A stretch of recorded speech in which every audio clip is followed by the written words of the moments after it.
আজ আমরা কথা বলছি নরসিংদী জেলা নিয়ে। আমাদের কাছে বেশ কিছু তথ্যসূত্র আছে, তো সেগুলোর ভিত্তিতেই চেষ্টা করব এর জরুরি আর আকর্ষণীয় দিকগুলো তুলে ধরতে। হুম। লক্ষ্যটা হলো ঢাকার এত কাছের এই জেলাটার পুরনো ইতিহাস থেকে একদম এখনকার শিল্প সব মিলিয়ে একটা ধারণা দেওয়া। তাহলে শুরু করা যাক। হ্যাঁ, নিশ্চয়ই। নরসিংদীর নামটা শুনলে এখন অবশ্য টেক্সটাইল মিলের কথাই আগে মনে আসে। ঠিক। কিন্তু এর আসল ব্যাপারটা লুকিয়ে আছে ইতিহাসের অনেক গভীরে। মানে একদিকে যেমন ওয়ারি বটেশ্বরের মতো প্রাচীন জায়গা, হ্যাঁ, আবার অন্যদিকে পলাশের মতো একদম আধুনিক শিল্প এলাকা। এই দুটো জিনিস একসাথে আছে, এটাই নরসিংদীকে খুব ইন্টারেস্টিং করে তুলেছে। একদম ঠিক বলেছেন। আচ্ছা, জেলাটার যদি একেবারে বেসিক কিছু তথ্য দিই, এটা ঢাকা বিভাগের অংশ। জেলা হিসাবে তৈরি হয়েছে ১৯৮৪ সালে। হ্যাঁ, খুব বেশি পুরনো না জেলা হিসাবে। ঠিক।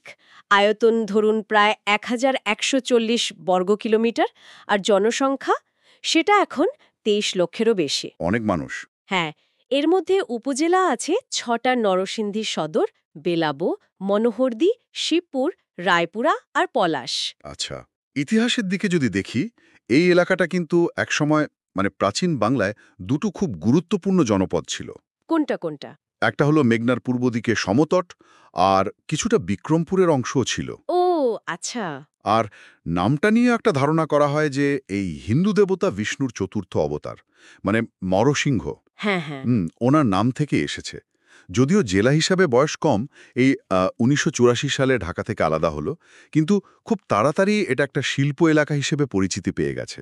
আর এখানকার জীবনে নদের ভূমিকা তো অসম্ভব, তাই না? মেঘনা, আড়িয়াল খাঁ, হাড়িধোয়া, অবশ্যই। এই নদীগুলো তো শুধু চাষবাস বা সেচের জন্যই জরুরি না, যাতায়াতের জন্যও তো খুব গুরুত্বপূর্ণ। ঠিক তাই। এই মেঘনা নদীটাই তো ওয়ারি বটেশ্বরের মতো পুরনো বাণিজ্য কেন্দ্র গড়ে ওঠার একটা কারণ ছিল। হুম। আবার দেখুন, এই নদীপথটাই কিন্তু এখনকার যে পলাশ শিল্প এলাকা, সেটার বিকাশেও সাহায্য করেছে। বাহ, দারুণ সংযুক্ত। একদম। নদী যেমন অর্থনীতিকে প্রভাবিত করে, তেমনি সংস্কৃতিকেও করে। যেমন ধরুন, নরসিংদীর সংস্কৃতির কথা বলতে গেলে প্রথমেই আসে তাঁত শিল্পের কথা। হ্যাঁ, তাঁতের শাড়ি, লুঙ্গি। ঠিক। এখানকার হাতে বোনা ওই জিনিসগুলোর খ্যাতি তো দেশ জুড়েই। এটাও কিন্তু নরসিংদীর সেই পুরনো ঐতিহ্য আর এখনকার অর্থনৈতিক একটা মেলবন্ধন। আচ্ছা, কিন্তু এই যে হাতে বোনা তাঁত, এটা কি এখনকার এই যন্ত্রের যুগের সাথে পাল্লা দিতে পারছে? মানে টিকে থাকার লড়াইটা কেমন? চ্যালেঞ্জ তো আছেই, অবশ্যই আছে। মেশিনের স্পিডের সাথে তো হাতে বোনা কুলিয়ে ওঠা কঠিন। হুম। কিন্তু নরসিংদীর তাঁতিরা তাদের যে নিজস্ব ঐতিহ্য, ডিজাইন, সেটা দিয়ে এখনো একটা জায়গা ধরে রেখেছেন। লোকশিল্প তো এর কদর আলাদা। তা ঠিক। এর পাশাপাশি কিন্তু গ্রামীণ এলাকায় বাউল গানের ঐতিহ্য বেশ পুরনো। ও। হ্যাঁ, আর খাবারের কথা যদি বলতে হয়, নরসিংদীর ছানার মিষ্টি, বিশেষ করে রসমালাই বা চমচম। আহা, ওটা তো বিখ্যাত। হ্যাঁ, ওটার স্বাদই আলাদা। তাছাড়া স্থানীয় গরুর মাংসের রেজালা বা সর্ষে দিয়ে নানা রকম মাছের রান্না, এগুলোও খুব চলে। আর রাস্তার খাবার যেমন সিঙাড়া, সমুচা, জিলাপি, এগুলোর স্বাদও কিন্তু অন্যরকম। দারুণ সব ব্যাপার তো। আচ্ছা, এবার আসি সবচেয়ে আলোচিত বিষয়টায়, ওয়ারি বটেশ্বর। হ্যাঁ, ওয়ারি বটেশ্বর। এটা তো শুধু নরসিংদীর না, বলা যায় পুরো বাংলাদেশেরই অন্যতম পুরনো এক প্রত্নতাত্ত্বিক জায়গা। সময়টা নাকি আনুমানিক ৪৫০ খ্রিস্টপূর্বাব্দ। ঠিক তাই, প্রায় ২,৫০০ বছর আগে। এর গুরুত্বটা শুধু যে এটা পুরনো তা নয়। তাহলে? এটা আসলে গঙ্গা উপত্যকার বাইরে দক্ষিণ এশিয়াতে পাওয়া সম্ভবত সবচেয়ে পুরনো নগর সভ্যতার একটা নিদর্শন। মানে আমাদের ইতিহাস নিয়ে যা ধারণা ছিল, এটা সেটাকেই চ্যালেঞ্জ করে। তাই নাকি? হ্যাঁ, এখান থেকে যেসব জিনিস পাওয়া গেছে, ধরুন রূপোর ছাপাঙ্কিত মুদ্রা, নানা রকম দামি কম দামি পাথরের গুটিকা, কাঁচের গুটিকা, মাটির পাত্র, হুম, হুম। এগুলো দেখে বোঝা যায় এখানে একটা খুব গোছানো শহর ছিল, বাণিজ্য চলত। ভাবুন তো, আজ থেকে ২,৫০০ বছর আগে মেঘনার ধারে একটা ব্যস্ত শহর, এটা ভাবতেই কেমন লাগে। সত্যি অবিশ্বাস্য। ঢাকার এত কাছে। আচ্ছা, ওয়ারি বটেশ্বর ছাড়া কি আর কিছু দেখার মতো জায়গা আছে নরসিংদীতে? হ্যাঁ, আছে তো। যেমন ধরুন, শিবপুরে ড্রিম হলিডে পার্ক আছে, ওটা পরিবার নিয়ে ঘোরার জন্য বেশ জনপ্রিয়। আচ্ছা। বেলাবোতে একটা পুরনো শিব মন্দির আছে।